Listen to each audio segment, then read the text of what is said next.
ఇప్పుడు ప్రస్తుతం జరుగుతున్నటువంటి ఎన్కౌంటర్ల పట్ల మీ అభిప్రాయం ఏంటి? అంటే ఎన్కౌంటర్లు అనేటువంటి దాన్ని నేను తీవ్రంగా ఖండిస్తున్నాను. ఈరోజు జరుగుతున్నటువంటి హింస ఆగిపోవాలి.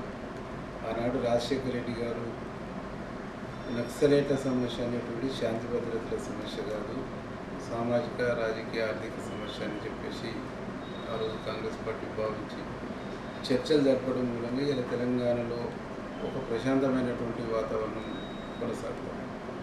ఈ దేశంలో పరిపాలిస్తున్నటువంటి, ఈ దేశాన్ని ఏలుతున్నటువంటి బీజేపీ పార్టీ కూడా చర్చలు జరిపి వాళ్ళు చర్చలకు వస్తానంటారు. కాబట్టి ఆ చర్చలలో ప్రభుత్వం వైపు నుంచి కండిషన్స్ కావచ్చు, ప్రభుత్వం వైపు నుంచి ఏం డిమాండ్స్ పెట్టదలుచు ఉందో ఆ డిమాండ్స్ని పెట్టేసి చర్చలు జరిపి ఇటు నక్సలైట్ల నుంచి జరుగుతున్న హింస కానీ, ఇటు పోలీసుల నుంచి జరుగుతున్నటువంటి హింస కానీ, బౌత్ సైడ్ హింసను ఆపి ఒక శాంతియుతమైనటువంటి వాతావరణాన్ని నెలకొల్పాలని నేను బలంగా భావిస్తాను.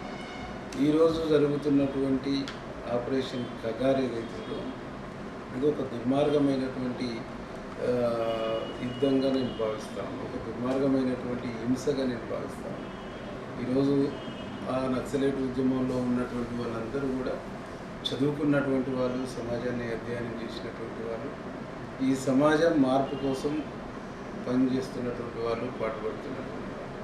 కాబట్టి అట్లాంటి కాన్సెప్ట్ ఉన్న, అట్లాంటి కమిట్మెంట్ ఉన్నటువంటి వాళ్ళతో మాట్లాడి వాళ్ళు ఈ సమాజ శ్రేయస్సు కోసం, ప్రజల శ్రేయస్సు కోసమే వాళ్ళ జీవితాలని త్యాగం చేస్తామని కాన్సెప్ట్తో, కమిట్మెంట్తో ఉన్నారు. కాబట్టి వాళ్ళ యొక్క తెలివిని, వాళ్ళ యొక్క శక్తిని, వాళ్ళ యొక్క ఆలోచనని, వాళ్ళ యొక్క మేధావితనాన్ని ఈ దేశం కోసం వాడుకుంటే, ఈ దేశ ప్రజల కోసం వాడుకుంటే ఇంకా ఈ దేశం బలోపేతం కావడానికి ఆస్కారం ఉంటుంది. అట్లా కాకుండా వాళ్ళని హత్య చేయటం, వాళ్ళని చంపటం ద్వారానే సమస్య పరిష్కారం అని అంటే అది పరిష్కారం కాదు.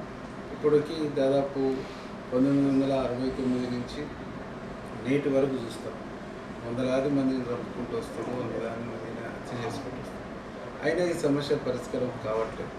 ఈరోజు నువ్వు పక్కన ఉండేటువంటి పాకిస్తాన్ వాళ్ళతోని, పాకిస్తాన్ టెర్రరిస్టులతో నువ్వు చర్చ జరుపుతావు.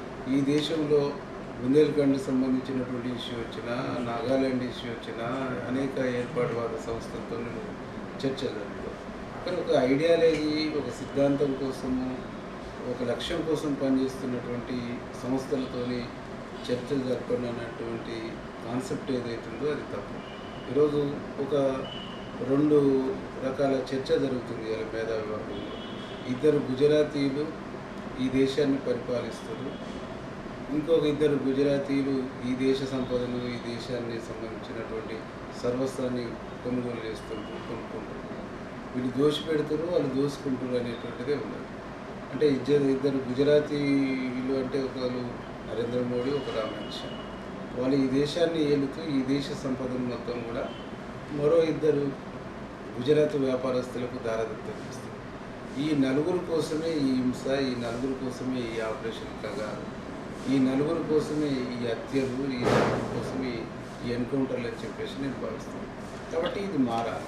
ఇది మారాలి అంటే ఈ దేశ పౌరులుగా వాళ్ళకు ఉన్నటువంటి హక్కు, వాళ్ళకు ఉన్నటువంటి ఆలోచనలను వినగలగాలి, మాట్లాడగలగాలి, ఒక శాంతిని నెలకొల్పాలనేటువంటిదే నేను బలంగా భావిస్తాను. ఈరోజు ఎస్సీ ఎస్టీ అట్రాసిటీ యాక్ట్ కానీ, కాన్స్టిట్యూషన్ కానీ, ఆదివాసులు, గిరిజనులు, ఎస్సీలు, ఎస్టీలు, అణగారిన వర్గాలకు సంబంధించినటువంటి రూపొందించబడినటువంటి ఎస్సీ ఎస్టీ యాక్ట్ కానీ, ఎస్సీ ఎస్టీ చట్టాలు కానీ, వాళ్ళకు సంబంధించినటువంటి కాన్స్టిట్యూషన్ ఇచ్చినటువంటి రైట్స్ కానీ, వాళ్ళ మాన ప్రాణాలకు, వాళ్ళ ఆస్తిపాస్తులకు రక్షణ లేనప్పుడు, ప్రభుత్వం కూడా రక్షణ కల్పించలేనటువంటి ఒక పరిస్థితి ఉన్నప్పుడు, వాళ్ళ మాన ప్రాణాలని కాపాడలేని స్థితి ఉన్నప్పుడు వాళ్ళకు లైసెన్స్డ్ వెపన్స్ ఇచ్చేసి వాళ్ళని కాపాడాలనేటువంటిది కాన్స్టిట్యూషన్ చెప్తుంది, ఎస్సీ ఎస్టీ అట్రాసిటీకి సంబంధించినటువంటిది చెప్తుంది. కానీ ఈ కాన్సెప్ట్ని ప్రభుత్వాలు విస్మరిస్తున్నాయి, ప్రభుత్వాలు దీన్ని అమలు చేయట్లేవు, వాళ్ళ రక్షణ కల్పిస్తలేవు, వాళ్ళ హక్కులను కాపాడతలేవు. కాబట్టి ఆదివాసులైనా, గిరిజనులైనా, ఎస్సీలైనా, ఎస్టీలైనా వీళ్ళు ఆటోమేటిక్గా వాళ్ళ హక్కుల కోసము, వాళ్ళ రక్షణ కోసము, వాళ్ళ ఆస్తులను కాపాడుకోవడం కోసం, వాళ్ళ మాన ప్రాణాలను కాపాడుకోవడం కోసం మాత్రమే నక్సలైట్లను ఆశ్రయిస్తారు తప్ప మరొకటి కాదు. కాబట్టి నువ్వు ఆ పని చేసి ఉంటే, వాళ్ళకి రక్షణ కల్పింటే, వాళ్ళ ఆదివాసీ అడవి భూముల్ని, పోడు భూముల్ని ఆ గిరిజనేతరులు కాజేస్తున్నప్పుడు దాన్ని నువ్వు కాపాడగలిగితే నక్సలైట్ల అవసరం. వాళ్ళ హక్కుల్ని నువ్వు పరిరక్షించగలిగితే నక్సలైట్ల అవసరం ఉంది. ఆ ప్రాంతాన్ని నువ్వు అభివృద్ధి చేస్తే నక్సలైట్ల అవసరం ఉంది. వాళ్ళకు ఉపాధి ఉద్యోగ అవకాశాలు కల్పిస్తే నీకు నక్సలైట్ల అవసరం ఉంది. కాబట్టి ఈ అన్ని రంగాలలో ప్రభుత్వం ఫెయిల్ అయింది కాబట్టి, గడిచిన 10 సంవత్సరాలు పాలకులు ఫెయిల్ అయ్యారు కాబట్టి ఈరోజు వాళ్ళని ఆశ్రయిస్తారు.